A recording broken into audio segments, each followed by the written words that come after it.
Now, North Korea's foreign minister says Pyongyang has almost achieved a balance of power with the U.S. Now, Yong-ho says that Pyongyang's nuclear program guarantees peace and safety throughout the Korean Peninsula.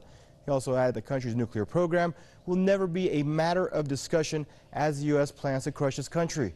A North Korean foreign minister accused the U.S. president of lighting the wick of war against North Korea with his insane speech at the UN General Assembly. During his first UN speech back in September, Donald Trump said the North Korean leader is on a suicide mission and threatened to totally destroy North Korea.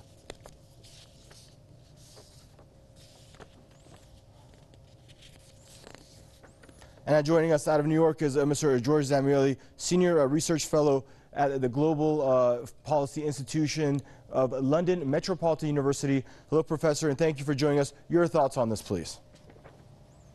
Well, balance of power is putting it a little bit strongly.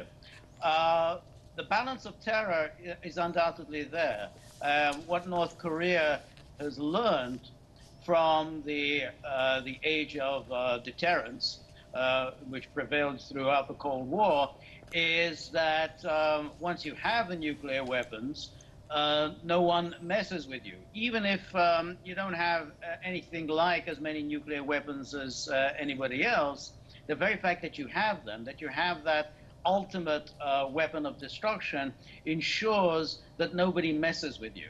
And that creates that balance of terror. No matter how long the United States is in North Korea still has that power to wreak the most terrible destruction. And if we turn back the clock about 60 or 70 years, I mean, and we look at today, I mean, doesn't North Korea have just cause to be somewhat concerned or paranoid towards Washington? I mean, back in the Korean War, they literally carpet bombed North Korea, killed tons of the civilian population, and since it's been very hostile towards the North. We know about the annual military drills. They range in the 30s or 40s of thousands of military troops right across, North Korean soil. So, I mean, North Korea is like, listen, we need our nuclear weapons, we need our missile program as a deterrence. We haven't threatened none of you, so leave us alone. Your thoughts? No, that's absolutely correct. I mean, you've summarized it excellently.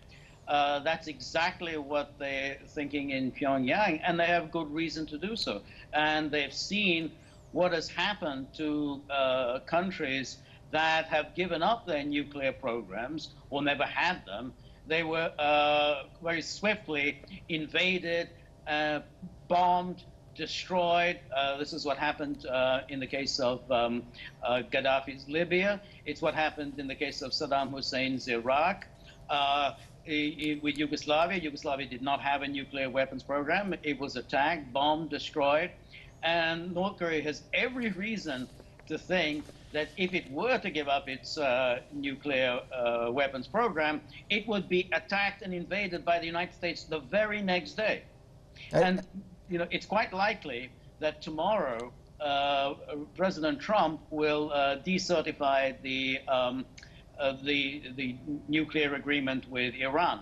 So in other words, the United States can just simply sign an agreement and then walk away from the agreement for no reason whatsoever. I mean, the United States hasn't been able to provide the slightest justification for walking away from this agreement, yet they're nonetheless planning to do so.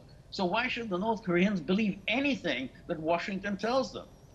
I want to thank you for joining us, Professor. That's Professor George Zamieli joining us out of New York, Senior Research Fellow at the Global Policy Institute of London Metropolitan University.